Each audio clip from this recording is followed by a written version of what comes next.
Olá, seja bem-vindo à última aula do nosso primeiro módulo, ou seja, do módulo introdutório do nosso curso Santo Anjo do Senhor. E hoje nós vamos falar sobre a batalha sobre nossas almas, pelas nossas almas, ok?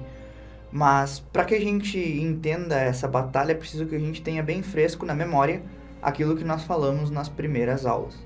Ou seja, que os anjos existem, que eles são seres inteligentíssimos, muito superiores a nós, inferiores a Deus, e que desses anjos alguns se rebelaram, tornaram-se demônios, não perderam a sua natureza e, portanto, querem batalhar para com que a criatura passe a odiar o Criador e então, por conta desse ódio, perder a salvação. Essa é a única coisa que o demônio pode fazer.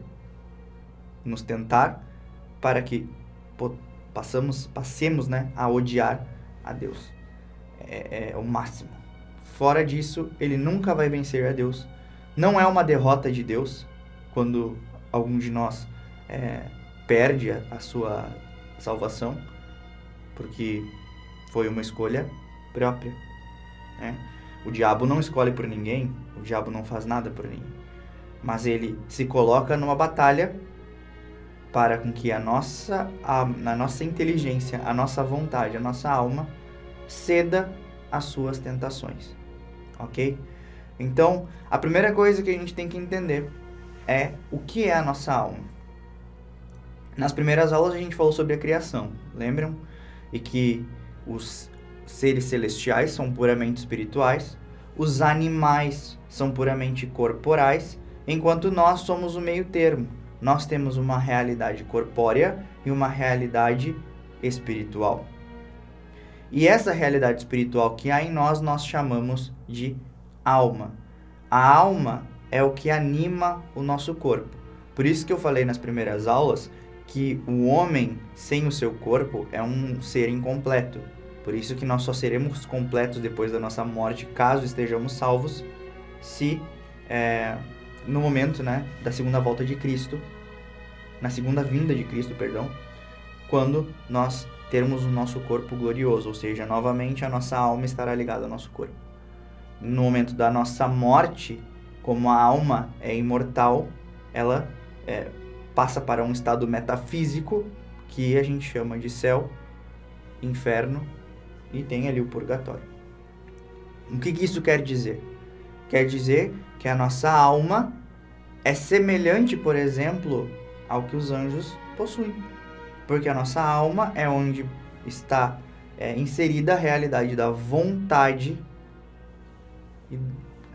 e da sua razão. Por isso que um animal, diferentemente de nós, não possui razão, não possui vontade intelectiva. É aquilo que a gente chama de alma corpórea, de alma corruptível e de alma incorruptível. Ou seja, o que isso quer dizer? Quer dizer que depois da morte de um animal, nada mais existe. Porque aquela alma que existia, existia apenas para dar dinamismo à vida dele. Que não pode existir uma vida sem que haja uma alma, algo que anime aquele corpo. Tanto que o termo alma do latim significa anima, que vem de animar. Então, a diferença da nossa alma para a alma dos animais é que a alma dos animais é finita e apenas sensitiva, enquanto a nossa alma ela também possui caráter sensitivo, mas também intelectivo. E é justamente esse ser intelectivo que torna a alma imortal. Isso, claro, quem explica muito melhor que eu é Santo Tomás de Aquino, mas eu preciso que vocês entendam essa realidade para que assim você compreenda por que um cachorro não tem tentações enquanto nós temos tentações. Por que um cachorro não comete um pecado e por que nós cometemos um pecado? Por quê? Porque o pecado está na alma imortal, não na matéria, não no corpo. Porque a alma daquele doguinho, digamos assim, só existe para que aquele corpo se movimente. Nada mais. Enquanto a nossa é capaz de inteligir, pensar, decidir, tomar decisões racionais, adorar ou não a Deus. Entendem? Então, como que eu posso explicar essa ideia de que o pecado está na alma, não no corpo? Se você pegar o Confiteor, que é a oração do ato penitencial na Santa Missa, você vai ver que a gente reza pedindo perdão a Deus, né, pelos pecados que nós cometemos com o nosso corpo, mas também com os nossos pensamentos. Pensamentos, palavras, atos e omissões. Por isso que os anjos pecaram, né, os rebeldes, os apóstatas, por inveja e soberba. O orgulho e inveja, como preferir chamar. Enquanto nós podemos pecar também por esses dois pecados e entre tantos outros que são de matéria sensual. Né? Nós pecamos pela carne, nós pecamos pela gula, nós pecamos pela avareza, diversas formas. Entende? Então, como que eu peco, por exemplo, por pensamento? É aquilo que a gente chama de consentimento.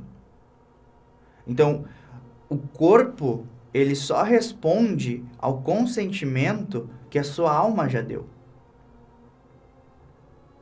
Entendeu? Ninguém comete um pecado, digamos, com o seu corpo, sem que antes já não o tenha cometido na sua vontade. Ou seja, quando eu peco contra a castidade, eu já pequei antes, no momento em que eu quis me colocar numa ocasião de pecado, que eu dei consentimento para aquela ocasião, etc, etc, etc. Ou seja, eu ouvi o sussurro do demônio e consenti com ele. Entrei naquilo que eu chamo de diálogo, porque a tentação nada mais é que um verdadeiro diálogo entre a nossa alma e o tentador. Por isso que eu repito para vocês, o nosso corpo só faz aquilo que a alma deu consentimento. Mas aí você vai se perguntar, Alan, beleza, eu já entendi que existe uma batalha, que existe uma tentação, mas por que o diabo luta pela nossa alma? Se, por exemplo, ele já sabe que é um derrotado. O diabo já é um derrotado. Padre Léo, Padre Paulo Ricardo também, sempre costumavam dizer que o diabo é como um cachorro amarrado. Que você só vai se machucar se você for ali perto dele e se colocar numa posição em que ele fique confortável para te atacar. Fora isso, ele não vai te atacar, ele não vai conseguir fazer nada contra ti. Então, o diabo ele luta pela nossa alma não porque ele vá vencer a Deus, mas porque ele se deleita, ele fica feliz quando uma criatura nega o Criador. Essa é a grande batalha. E essa batalha ela acontece porque todo ser criado por Deus, dotado de vontade e inteligência, possui aquilo que nós chamamos de livre-arbítrio. E o que é o livre-arbítrio?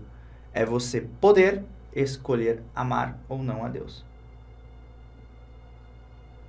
E só pode ter livre-arbítrio aquele que possui a possibilidade de ter a virtude teologal da fé. Por quê? Porque ainda não vemos a Deus face a face, ainda não nos rendemos completamente a Ele, e a nossa vontade, ela é volátil, ela é débil, ela está em construção. É por isso que os anjos podiam pecar, os que podiam pecar e quiseram pecar, pecaram, e depois já aqueles anjos que não pecaram foram postos diante de Deus, o viram face a face, o contemplaram face a face, e por terem contemplado face a Deus, não conseguem mais pecar porque já contemplam o sumo bem. Não há nada que os indique que exista um bem maior do que o próprio bem. Nós, como ainda não conhecemos a Deus face a face, entramos nesta batalha, por quê? Porque ainda não conhecemos o sumo bem. Você pode dizer, mas eu já tive uma experiência com Deus, mas você ainda não contemplou face a face, você não viu a glória de Deus. Porque se visse, você não conseguiria, você não teria mais liberdade. Você iria aderir a Deus sem pestanejar e a sua vontade seria irrevogável. É por isso que muitas pessoas dizem e louvam a Deus e 20, 30 minutos depois estão pecando. Por quê? Porque ainda enxergam nas coisas deste mundo alguns bens que elas pensam estar em paridade com Deus. Enquanto aquela pessoa que contempla Deus face a face sabe resolutamente que não existe nenhum bem aparente que se compare à grandeza da visão beatífica, que é poder ver Deus. Certo? Então nós temos que entender que o pecado é uma escolha pessoal. Eu escolho pecar. Eu escolho não amar a Deus. Eu escolho me afastar da graça. Eu escolho não pedir ajuda ao meu anjo da guarda. Tudo é fruto da minha escolha. Certo? Bom, e essa batalha, ela, como eu falei anteriormente, ela reside principalmente naquilo que a gente chama de tentação. Né? E o que é a tentação propriamente dita? É você ver algo mal como algo bom. Entendeu? Por exemplo, Lúcifer foi tentado, né, a ver que poderia ser como Deus pela sua própria natureza. Por quê? Porque ele achava que a sua natureza era muito boa e que ele não precisaria do auxílio de Deus. Ele foi autossuficiente, soberbo. Foi a tentação que ele teve. Porque a tentação em si, ela se basta por si mesma. Claro que o diabo, ele é homicida, ele é tentador desde sempre. Né? Foi assim que ele tentou Adão e Eva. Então, Adão e Eva foram tentados a ver, certo? Que se comessem daquele fruto, seriam como Deus. E você hoje tem diversas tentações na sua vida, né? Você quer ser Deus da sua vida. Você quer dizer, ó, isso aqui, por mais que Deus diga que não é assim sim. Né? E isso acontece por quê? Porque você não tem um conhecimento natural das coisas, porque você ainda está formando a sua fé, porque ainda você está crescendo, porque você é falho. E porque você possui a concupiscência. E é justamente aí que o nosso inimigo nos atenta. Porque a tentação, ela não é... é claro, ela vem com um sentimento, com algo sensual que nos chama atenção. Por exemplo, a pessoa que tem problemas com castidade, ou a pessoa que tem apego demasiado aos bens, ele é tentado a ver aquilo como um bem muito grande, quase como que divino. E é aí que a gente peca. Então essa é a tentação. Então a tentação e a batalha que existe para a perdição da nossa alma é uma batalha puramente espiritual. Ela é puramente espiritual. Porque somente a sua alma peca. Então somente a sua alma peca, o diabo vai tentar vai tentar você a aderir às suas sugestões. E aí você vai pensar, poxa, então eu estou sempre em desvantagem nessa briga. Né? Porque o diabo é observador, porque o diabo é muito inteligente, ele é astuto, ele tem uma natureza de ser celestial, né? Então, bom, eu vou estar sempre fadado a perder? Não. Primeiro porque você tem a Deus. Então, Deus quis recorrer a ministros, ou seja, enviados. E quem são os enviados de Deus para lutar ao nosso lado? Os anjos. Portanto, não é uma batalha desigual, porque ao mesmo tempo que você tem perto de você um ser celestial que quer a sua derrota, há um ser celestial que quer a sua salvação. E que te conhece, e que vai velar por você, vai te iluminar, né? Então, toda vez que você conseguiu vencer uma tentação, agradeça a Deus e agradeça a seu anjo da guarda, que te jogou bons pensamentos, que te sugeriu boas coisas. Senão você vai ficar sempre nesse vai e vem. Então, coisas que você precisa compreender nessa aula, que é muito curta, mas também muito importante, é que a batalha espiritual, não é que vai existir aqui na sua imaginação um anjo com uma espada e um demônio com dardos. Isso são metáforas que se usa para explicar melhor as coisas. Mas na realidade, a batalha entre os anjos, nesse mundo espiritual, que também nos faz participar dela, é uma batalha puramente intelectiva, é uma batalha da inteligência. Então, não é que um anjo perca, é que na verdade você dá mais ouvidos ao diabo do que ao seu anjo. Porque o seu anjo nunca vai te sussurrar algo fácil para se fazer, né? Numa tentação, ele vai sussurrar algo que vai te causar incômodo. Ah, eu estou tendo uma tentação da carne. Vai lá e vem uma vontade de você sair e dar uma corrida no parque. Mas você vai dizer, não, mas tá muito frio, vou ficar em casa que tá quentinho. O anjo vai dizer, desliga essa televisão que vai dar ruim. Você não desliga não, porque tá interessante. Aí vai lá, se deixa levar, pum, pá, acabou.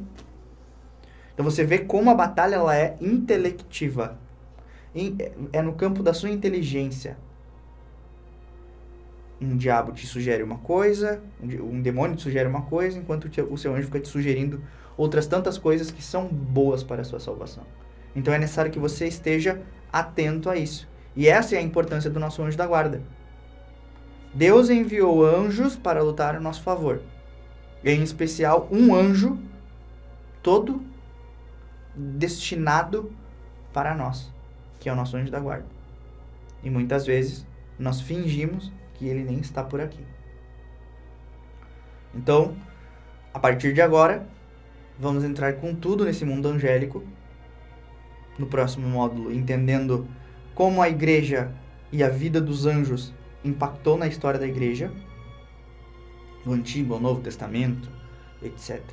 E depois nós vamos de verdade entender quem é este anjo que luta ao nosso favor, que nos rege, nos protege e nos ilumina. Muito obrigado por chegar até aqui. Temos mais 2 módulos aí inteiros para a gente aprender a conviver e a viver e se relacionar com o nosso Santo Anjo da Guarda. Até a próxima.